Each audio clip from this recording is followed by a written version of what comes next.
What is up, Pacer Nation? Welcome to the Pacer Pulse podcast, the heartbeat of Indiana basketball. And man, did that win streak didn't last very long, Pacer Nation. It ends at 3 games in a row. We lose to the Toronto Raptors tonight, 115 to 101. And what really defined this game was the first quarter. We get outscored by 20 points in the first quarter. The Raptors scored 39 points in the first quarter. We only scored 18. And that really just determined the rest of the game. We literally won every quarter outside of that. And we even made it a little more interesting in the fourth quarter where we really came back, got within 4 points, but then the Raptors hit like 3 straight threes in a row and really like extended the lead again, and it never got close again after that. So just a hard-fought loss here, guys, and really we lost it from the get-go on this one. We always do this most of the time besides this last winning streak where we have one really bad quarter and we can literally win the rest of the game, but it's just we dig ourselves in such a big hole in that one quarter where it's hard to come back from. But it wasn't all bad, Pacer Nation. Johnny Furphy, I'm pretty sure he had his first career double-double tonight. He had 10 points, 10 rebounds, a couple blocks. He was pretty awesome tonight. Had a tough assignment on Ingram a lot of times, and, you know, Furphy's a young player. He's going to have a hard time guarding a player as like Ingram's caliber. So I thought he did okay tonight. I thought he played pretty well. I liked his game overall. And then Siakam, 26 and 10. I mean, what can you say about him? He deserves to be an all-star. If you haven't voted, I pray that you vote. And every vote counts, guys. I mean, I hope you guys voted at least if you didn't meet the deadline, but this man deserves it. And Quenton Jackson led the team in plus-minus tonight, and he had a great game off the bench, had like 14 points or so. So he played very well. Nembhard had a couple buckets there in the fourth to help us come back, but overall struggled tonight. And then Nesmith probably had like, I don't know if it's his worst shooting night of the season so far, but 1 for 12 from the field. Very awful tonight shooting-wise, and just pretty rough. But all in all, just it was a close game once we got to like pretty much throughout the game after the first quarter. We really went on our runs and really made it a closer game, but we just couldn't overcome that horrible first quarter. So I'm going to break this down quarter by quarter, guys, like I normally do. The good and bad that I saw, I just literally go over my notes that I cover throughout the game. And this is just from a fan perspective, so I call it what I see it, how I see it. That's basically how it is. So to start this game, we started Nembhard, Nesmith, Furphy, Siakam, and Huff. So obviously a familiar lineup. And as the game kind of went on, I kind of questioned. I was like, why didn't we play with a small ball lineup again in this game like we did against the Heat?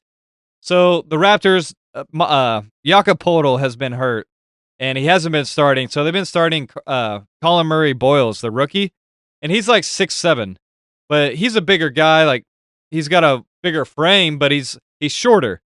So I know Huff's been playing pretty well lately, so you want to honor that and like give him the opportunity, but I think matchup-wise, we should have done what we did against Miami and just started Siakam and like Furphy, either Shepard or Quenton Jackson again, Nesmith and Nembhard. I mean, we saw how successful that was against Miami and how awesome it looked, and I'm surprised we didn't take that approach this game. So that's just something I wanted to point out. I was surprised that we didn't try to go small ourselves and really match what they were doing because it was killing us in this game. And Colin Murray-Boyles was just getting whatever he wanted, especially in that first quarter. And you could just tell their quickness was way too much for us. And their defense was just locking us up completely. I mean, pretty much the entire first quarter, they were locking us up bad. Like we could not get anything going offensively. And I just thought that we waited too long to go small and try to match what they were doing. But after that little tangent, I'll get into what I saw here to start the game. So Furphy, he had an awesome block on Colin Murray-Boyles at one point, but then Murray-Boyles got his own board back and got the 2-point layup out of it. But it was a great Furphy defensive play. Like he had 2 blocks tonight, just awesome blocks, and Furphy just continues to kind of grow and blossom before our eyes. He clearly shows that two-way potential. Like I'm not saying he's going to be a star, don't get me wrong, but he can be a great role player on a championship caliber team. I believe that. I mean, he can rebound the ball, as we've seen tonight, and if his 3-ball continues to get like better the way it has been, he's shooting with more confidence. I have no doubts that he can at least be a top 8-9 guy on a championship team. I mean, I think he can. If we trade Jarris Walker, I'm not I'm not trying to aggravate this already, but I've already said before, Furphy can easily slot into that spot. Even if we got rid of Shepherd too, whoever we get rid of, Furphy can step in, and I think this season's going to really help him be even more confident going into the next year with Tyrese, and he'll get even better shots at Tyrese. But that's my little Furphy rant. But Nesmith, he had a strong drive for 2 early on in this game. Then Furphy had a strong drive and gets fouled for 2, makes 1 of 2. That is one thing I'm going to nitpick Furphy on. He was horrible from the free throw line tonight, so hopefully that motivates him to get a lot better from the free throw line and learn from this game. And then the defense, we were just really struggling early on. The Raptors were getting anything they wanted. Offense was struggling really bad too. We weren't getting good shots. The Raptors were just really putting the clamps on us. And everybody was really struggling besides like Siakam and maybe like a few others, but nobody was really like having a great offensive game. And then the Pacers are great. We had a great defensive possession at one point to force a turnover at the end of the shot clock. Just great locked-in defense. I was hoping to see it kind of turn the quarter around and us kind of build off that, but it didn't really happen that way. And then Walker came in and he hits a 3 pretty much right off the bat. Continues to shoot pretty well. The rest of his game was pretty iffy this game, but at least he's continuing to shoot from 3 a lot better so far, like really in the last 20 games. He's been phenomenal from 3. And then Nembhard, he had a behind-the-back move and drive for like a 2-point layup that I thought was a pretty move. And then we just failed to get back on defense and give up a wide-open 3. It's just our transition defense was pretty lackadaisical, and that's kind of been what the Raptors done against us each game this season. They've really had our number. We haven't beat them yet. And I think we've already, I don't know if it's our last game against them, but they're up 3-0 on the series against us this year. And then they just match up well with us. And then Nembhard, he had a nice up and under step through for a nice layup. The offense was just continuing to struggle mightily. The Raptors are just locking us up. We were down 17 with like 3 minutes left in the first at one point, and the defense was just looking awful. Offense was looking rough. And TJ, he gets a pass off in traffic to Walker for a corner 3. He had like 2 guys like draped around him. I don't even know. Like watching the game, I'm not even sure how he got the pass off, but he hit Walker beautifully in the corner, who just buried the 3. Continues his good shooting.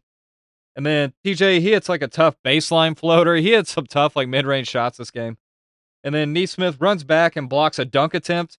I forget who it was, but it was a nasty block by Nesmith. Just awesome play. Like what we're used to seeing from Nesmith is hustle. That's why even like in his really bad shooting nights, you at least know you're getting the hustle, and he's always going to be out there working hard. And I think that's what we all love about Nesmith and what we all appreciate. But we give up 39 points in that first quarter, guys. Like, you're not going to win many basketball games giving up that many and then only scoring 18 points yourself in the first quarter. But the team stats, the team stats after the first quarter, we shot 32% from the field, 25% from 3.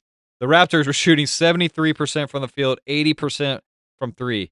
That is insane. Like, it was just lights out. It was honestly kind of crazy. After looking at like those numbers and seeing that, that's unreal. And then rebounding, they had 15 rebounds to our 3 rebounds after the first quarter. Guys, that is horrendous. And this really paints a picture as to how we just could not recover after this first quarter. The steals, we had 2, they had 1. Blocks, they had 2, we had 2. Turnovers, we each had 3. Points off turnovers, we had 3, they had 4. Bench points, we had 8, they had 12. Points in the paint, we had 6, they had 16. Of course, we got killed in the paint. Kind of like our MO this year, we cannot score inside the paint for whatever reason. We just struggle to get inside and create opportunities inside. But Nesmith, he had an early 4 points, 1 rebound. Nembhard had 6 points, 1 assist. And then no other starters scored at this point. I mean, Furphy had an assist and a block. But then even Siakam in 7 minutes had 0 burgers across the board. No points, no rebounds, no assists, no steals, no blocks. So that really goes to show he ended up with like 26 and 10. So he did all his damage in like 3 quarters, which is kind of crazy. But then Walker had 6 points, 1 rebound, 1 assist. TJ had 2 points, 1 assist, 1 steal.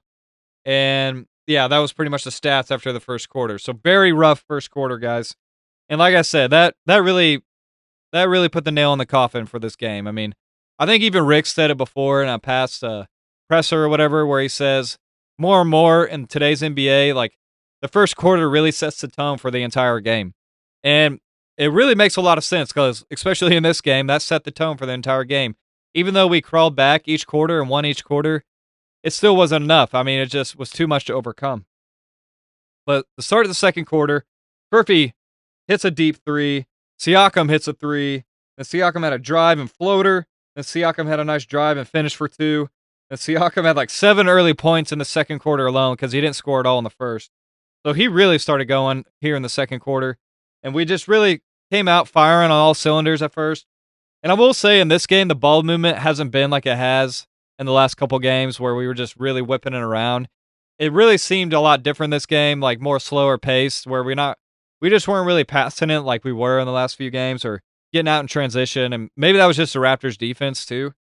And then Quenton Jackson he hit his second three of the quarter at this point. So he really had a great game, and he got hurt at one point, and then he came back in the game. So it was nice to see it wasn't serious. And then Furphy, he was just really struggling from the free throw line tonight. Like I said, like really, I hope he gets in the gym and just puts him up because it was really that bad. Then Huff, he gets a nice block inside. Then Huff gets a nice help side block on Ingram. It was pretty much almost like back-to-back blocks. And it would have been an easy layup. Like Ingram had Walker, got him with a nice spin. Would have been an easy layup, but Huff just comes out of nowhere on the weak side and blocks him. Very awesome block by Jay Huff. And then Walker, he had an air ball off the dribble on a three-point attempt, like with pretty rough shots. Like I said, overall shooting better, but the rest of his game tonight was pretty rough, and that's why he didn't play as much. And then the Raptors, they were still locking us down at this point. Colin Murray-Boyles was just killing us. It was a horrible matchup nightmare for us this game. And then not sure why, like I wrote it here, even though I said it earlier in this podcast, I was just like, I'm not sure why, even to this point of the game, we weren't trying to play small more and match what they were doing. Because clearly it was killing us inside. Murray-Boyles had his way, and Scotty Barnes, all those guys, it's just, we couldn't keep up with it. So I was surprised we didn't go to that sooner. And Shepard, he had a nice tip-in on offensive rebound for two. And Siakam had a turnover that leads to like an Ingram fast break dunk. And Siakam answered that play, though, and hit a three like right after that play. And then Walker, he had a top-of-the-key three-point shots. And then Nesmith, he drew like an offensive foul, like a charge, before the end of the second half. I thought it was just a good defensive play that I wanted to highlight. So going into halftime, we were down 48-67. So even though we won that quarter, we scored 30 points in that quarter. They had 28. Still, we couldn't make up for what happened in that first quarter, getting outscored by 20. And then the team stats, we shot 40% from the field and 40% from the three-point line by halftime. So a lot better shooting. But the Raptors were shooting 58% from the field, 50 from three still. So they were shooting lights out. We got better on the rebounds at least, but they out-rebounded us 25-16 at this point in the game. Offensive rebounds was tied at 6, so that was good to see. Steals were tied at 4. We had 4 blocks. They had 2. Turnovers, we had 8 turnovers. They had 7. Points off turnovers, we had 5. They had 10, so they were beating us there a little bit.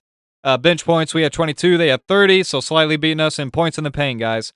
14 they had 28. So we continued to just lose that battle just about every game. And some games we end up winning because of our three-point shots, like here lately on our last win streak here. But teams were shooting horribly bad too. But I do want to give us props for that win streak. But the Celtics and Miami both shot horribly bad in those 2 games. But I was at least glad to see a 3-game win streak. But Nesmith, he had 4 points, 2 rebounds at half, 1 block. Nembhard had 8 points, 1 rebound, 2 assists. Furphy had 4 points, 1 rebound, 1 assist, and a block. Siakam, 10 points, 3 rebounds, 2 assists. Jay Huff, just 2 blocks, that was it. And TJ, he had 4 points, 2 rebounds, 6 assists, 2 steals. Jarris, 9 points, 1 rebound, 1 assist. Quenton Jackson, 6 points, 2 rebounds, and 1 steal. Shepard had 3 points, 1 rebound, 1 assist. Tony Bradley, 2 rebounds. Micah Potter, 1 rebound, 1 steal. So, and then I'll go over the plus-minus leaders because I like to do that at half too. But the plus-minus leaders at half. So Nembhard, he was a negative 25 at half. He was having a pretty awful game. And Nesmith was a negative 22. Jay Huff was a negative 14. Siakam negative 9. Furphy negative 1. But TJ at this point was a plus 7. Jarris Walker negative 13. Quenton Jackson plus 2. The rest of the guys were negative. So really everybody was struggling at this point. But all in all, like I said, Nesmith and Nembhard really had rough nights overall. But going into the third quarter, Furphy, he had a nice pass to Jay Huff inside for 2. So I missed a little bit in the beginning of the third quarter. I was making food. So I missed some of the things that happened at first. But at one point, I did see Furphy had this beautiful pass inside to Jay Huff for 2, and he continues to just add a little more wrinkles to his game that you see each and every game, and his passing's a little better than you would expect. And Siakam, he hits 2 threes and now has like 18 points as the lead is down to like 13 at this point in the game. So he did a lot of damage in the second and third quarter here. And Furphy having a rough time on Ingram at one point, but it was just a great learning opportunity in my opinion because Ingram's a really good scorer in this league. He's averaging over 20 points a game, and when he's really on, he is hard to stop. So I know like nobody would have been able to guard Ingram, so I'm not even putting that on Furphy in this situation, but I do think it was a great learning opportunity for Furphy. And I do like how Rick did ride with that for a while. I think he did take him out at one point, but he did give him plenty of opportunities to really show what he could do on Ingram. And then Huff, he had a block on Scotty Barnes. The defense was just continuing to look pretty rough overall. And then Siakam finishes inside for 2. The offense was like continuing to struggle though still at this point. Then Walker, he gets a fast break dunk. Then Walker had a nice bounce pass to Jay Huff inside, who finished with a reverse dunk. Pretty much with someone right on his back too. He like caught it with posting up a guy right on his back and just reverse dunked it. So at least we're getting those patented reverse dunks from Jay Huff at least, even if he's having a rough game overall. And then TJ hits the nice mid-range shot. Then we finally play small, like at the third quarter. Maybe it happened and I didn't see it at one point, but I was like, finally, we try to match their size and play small. And I thought it was okay. I mean, I don't think Rick went with it for like a long time, but he didn't give it enough time to really grow and develop there. But I thought it was like, finally, we did this by like the third quarter. But then Tony Bradley, he had an offensive rebound off a Siakam miss and got fouled for like 2 free throws. So we didn't stick with that long. He put Tony Bradley back in, which weirdly enough, Bradley played more than Micah Potter this game. So I thought that was interesting, even though he's on like a 10-day. But after the end of the third quarter, we were down 78-94, and we outscored the Raptors in that quarter 30-27. So we won the last 2 quarters. But like I said, when I get outscored by 20 in the first, you're going to have a hard time catching up. But we were shooting 40% from the field at this point, 33% from 3, so not very good at all. And the Raptors were 50% from the field, 35 from 3. The Raptors had 25 assists, we had 20. The Raptors were still beating us on the boards. They had 40, we had 30. Offensive rebounds, they had 11, we had 9. Steals, we had 5, they had 3. Blocks, we had 7, they had 5. Turnovers, we had 8, they had 9. Points off turnovers are pretty even. We had 7, they had 8. Bench points, we had 31 to their 35. Points in the paint, we had 26 to their 42. So we continue to get pretty beat badly inside pretty much every game. So hopefully we can figure that out in the future. But Nesmith after the third, he had 6 points, 3 rebounds, 1 assist, 1 steal, 1 block. Nembhard, 8 points, 1 rebound, 4 assists, a block. Furphy, 4 points, 3 rebounds, 2 assists, 2 blocks. Siakam, 22 points, 7 rebounds, 2 assists. And Jay Huff, 7 points, 4 rebounds, 3 assists. TJ McConnell, 6 points, 2 rebounds, 6 assists, 2 steals. He really kept the point guard position afloat this game. And Walker, 11 points, 1 rebound, 2 assists. Shot well, but defense was spotty. Wasn't rebounding like he has been. And then Quenton Jackson, 9 points, 4 rebounds, 1 assist, 1 steal. Shepard, 3 points, 1 rebound, 2 assists.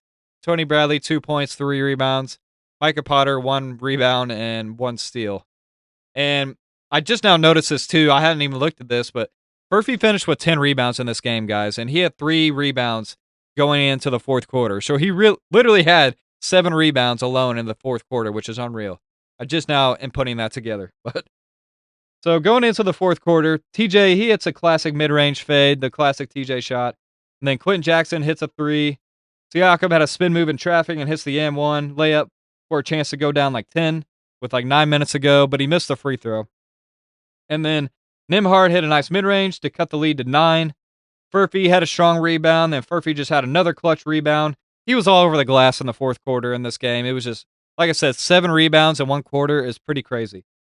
And Furphy, he gets fouled again, he got fouled on one play and misses free throws, and it was just an awful night from the free throw line. Then he got fouled again, and he finally hit 1 of 2 at least. And then Nembhard had a drive and up and under finish with his left hand, a beautiful play to go down 4. So we cut it down to 4 at one point in the fourth quarter because the Raptors, they only had like 6 or 8 points to our like 16, 17. I might be wrong there, but it's close to that. So I was thinking, oh, we might actually have our quarter. We blow these guys out.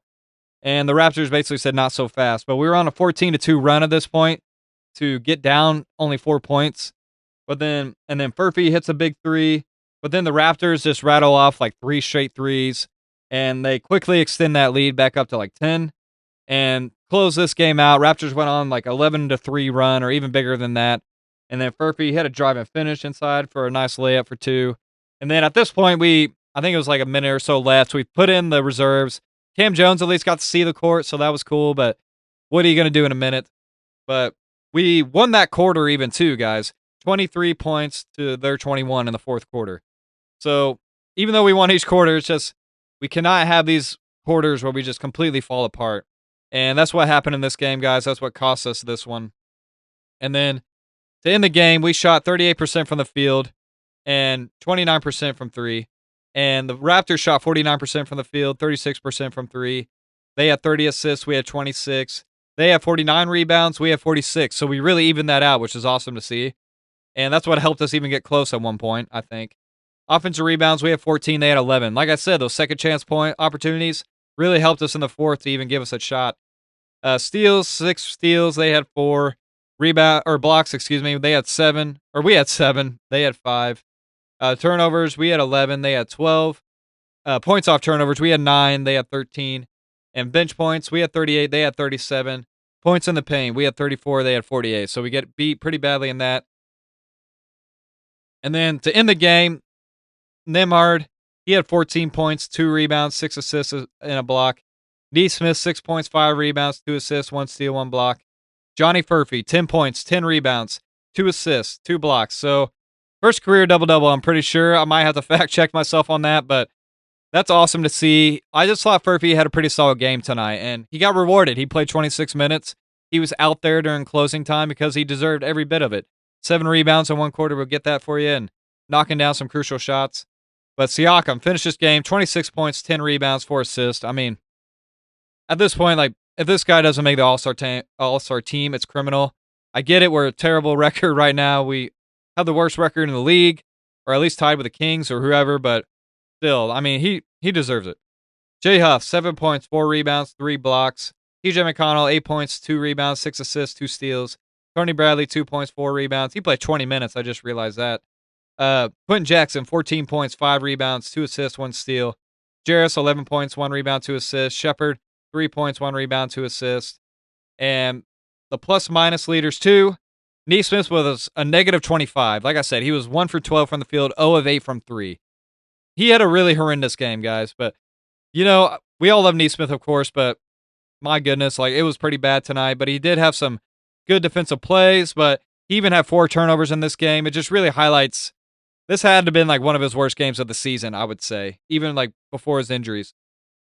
And then Nembhard, negative 21. Not a great outing from Nembhard at all. 4 of 10 from the field, 0 of 3 from 3. He was 6 of 6 from the free throw line at least, so that was good. But overall, like he was not impactful in this game. Furphy was a +6. Awesome to see. 3 of 6 from the field, 2 of 4 from 3, so 50% from 3 at least, but 2 of 8 from the free throw line. You got to clean that up, Furphy. He could have had a really awesome game then, like 16 and 10. But, all right, like, at least give him something to work on. Siakam, -4, but he shot 10 of 23, 4 of 11 from 3. Jay Huff, -10, but he was 3 of 6 from the field, 0 of 3 from 3. TJ, +8, 4 of 8 from the field, 0 of 1 from 3. Tony Bradley, +3, didn't even shoot a shot. Quenton Jackson, a +12, led the team, like I said earlier. He was 3 for 8 from the field, 3 of 5 from 3, 5 of 6 from the free throw line. Jarris Walker, I mean, 4 of 10 from the field, 3 of 5 from 3 at least, but he was a -14, so definitely not impactful Jarris Walker game like he has been having. One of the worst plus-minuses on the team, too. Shepard, -9, Potter, -16, and that was a game, guys. Like I said, it was really the first quarter, like, and just we struggled shooting overall. Like I said, that Nesmith really struggling, Nembhard. There's really only a few guys that really had their shot going. But like I said, there were some silver linings. Furphy, first career double-double, awesome to see. And he continues to show more flashes of his game that I love Furphy's game. One of my favorite guys on the team, too. It's just, it's hard not to root for Furphy, and to see him continue to develop the way he has been awesome. It's been a highlight of this season for me. In a lost season, like, we got to find those Pacer Nation. So I think we can latch on to that with Furphy, and then with Siakam just continuing his dominance. It's just so consistent, guys. Like, I don't even remember the last time this dude just had like just a straight awful game. I mean, he's obviously had them, but my goodness, like, he's just such a steady force every game. And he's so quiet about it too. That's what I love about Siakam. Like, there's times where, like, oh, like, he had 26 and 10, and you wouldn't have thought it watching this game. And it reminds me of, like, he's not Tim Duncan, of course, but it reminds me of how, like, Tim Duncan played, where Tim Duncan put off these awesome, gaudy numbers, and you wouldn't even realize it till after the game. You're like, wow, Tim Duncan, 25 and 15 or something. That's kind of how Siakam reminds me, where he's, like, quiet in terms of his impact in that way, but he has such an impact on winning, like, consistently in that way. That's what's so special about him. And then, like I said, and then Quenton Jackson leading the team plus minus. Awesome game for him. And coming back from that injury that he suffered at one point, I'm glad to see that. And then TJ had a pretty solid game off the bench. But all in all, guys, just a pretty rough game. Like, we at least made it interesting. We came back, had a chance in the fourth. Only down 4, but we just couldn't keep them from rallying. They just really put the gas on us and really pulled away in this one. So that's really all for this game, guys. And like I said, I mean, it was a good game. It was a fun game to watch. It's just, I think I'm in the mode now, and I hate to say it. I get worried about winning too many games, guys, because I don't want to ruin our lottery odds. I know we're only 9 wins, so obviously we're going to win more games throughout this year, but I hate to say it, but losses are a good thing at the same time. So at least we had a competitive game at some point, and we got to see that, but, like, sometimes the loss is good, even though I do want to win every now and then, but, like, it's a hard line to toe, right? Because you don't want to promote losing, and I never want to do that, but this is a chance to get a top 3 or 4 pick in a draft, potentially, guys. So I think that's an opportunity we can't throw away. So that's something I always keep in mind now when I'm watching these games. And that's why I really like seeing the development from certain guys like Furphy, and even seeing Walker bounce back a little bit, Shepard, and Nembhard, Nesmith, continue to see those guys grow, and just seeing Siakam continue to dominate the way he is. It's just, I don't know. We got to attach ourselves to some things to be excited about in this season.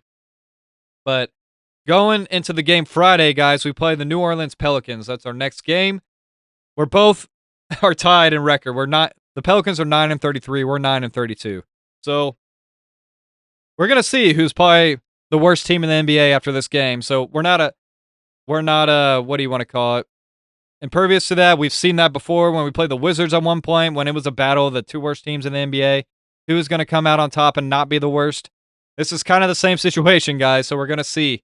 What's funny is, though, the Hawks get their pick, so they have no incentive to, like, really be bad. So maybe we'll see the Pelicans' best effort, and it'll be a good overall game. But I can see us maybe sneaking out that win, but we'll have to see, guys, because they beat us the last time we played them, I know, so it's not guaranteed.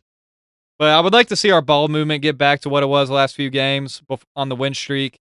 I really think it was, like, down this game, so I hope that's not like a trend or anything. Maybe it's just the fact guys were missing shots and the Raptors just really put the clamps on us. I don't know.